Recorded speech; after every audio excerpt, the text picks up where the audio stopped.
RPGs have been around for a long time.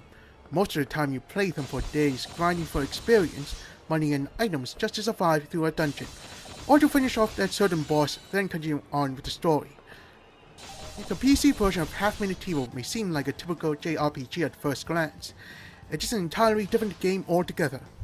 The story of the game is about a typical traveling hero who got himself involved in a struggle between an evil overlord and a time goddess, which spanned across 4 centuries, which also includes a good evil lord, a princess, and a knight, and how their lives were connected throughout the struggle.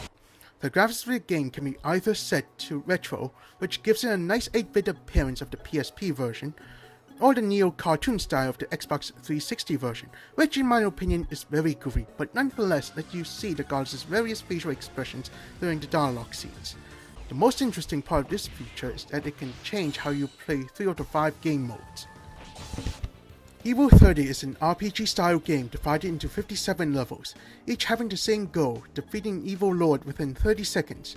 The gameplay in this mode is very simple. You run around the map, grinding automated battles, visit towers to resupply and reset time, and defeat the Evil Lord.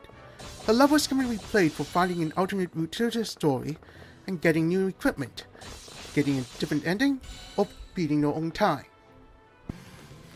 Evil Lord 30 is an RTS-style game with a very simple goal in mind: destroy the enemy units or boss character in each level within 30 seconds. Unlike a traditional RTS, you have limited control over your units. As you can only control the Evil Lord, who can move around the map, summon his horde of monsters, order said horde to charge at the enemy as long as they're in his summoning circle, and after completing a side story segment, summon out an elemental spirit to change the tide of battle, and always reset time as long as you have enough money to spend. In case you have extra gold at the end of the level, it will be used for powering up the Evil Lord, as he can summon more powerful monsters at his disposal. Like Hero 30, you can replay the levels to beat your time and grind for money. Princess 30 is a shoot 'em up with a goal of completing each level within 30 seconds. The levels themselves involve traveling from the castle to the end of the world and back. The most important part of completing the level is keeping yourself from getting hit from enemy attacks, as the princess herself is accompanied by knights who carry her across the level. If hit, the group will slow down, costing you some time. However, Princess 30 gives you the benefit of extending the time limit by collecting coins when you run over red carpets which have been laid out on various levels. As per usual, you can replay the levels to beat your own time. Night 30 is a unique form of giveaway by defending a sage from monsters in 30 seconds by any means necessary.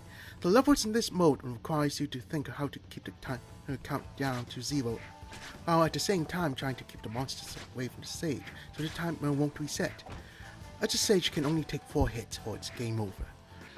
The good thing about this mode is that if you lose over your HP, it doesn't end in the game over. However, like in an MMORPG, you have to run to a sage to be revived, which can be troublesome if you die far away from the sage. The knight can gain experience by completing each level in order to be able to make and use traps and lures, thus making things easier for you to keep the sage safe for a while.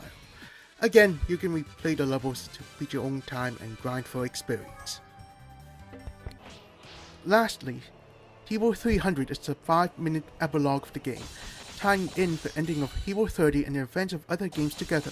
The gameplay is the same as Hero 30, except you can't reset time, aside fighting special bosses, thus forcing you to beat the game in under 5 minutes and save the world in the process.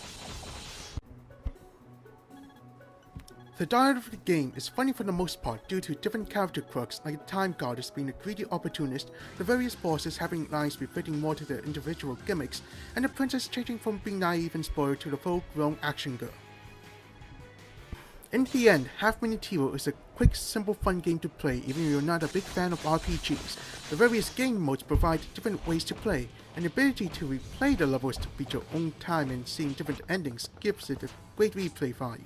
If you're a type of player who likes fast-paced games, you'll definitely like this one. If you're not, just give this game a try and see what you're missing.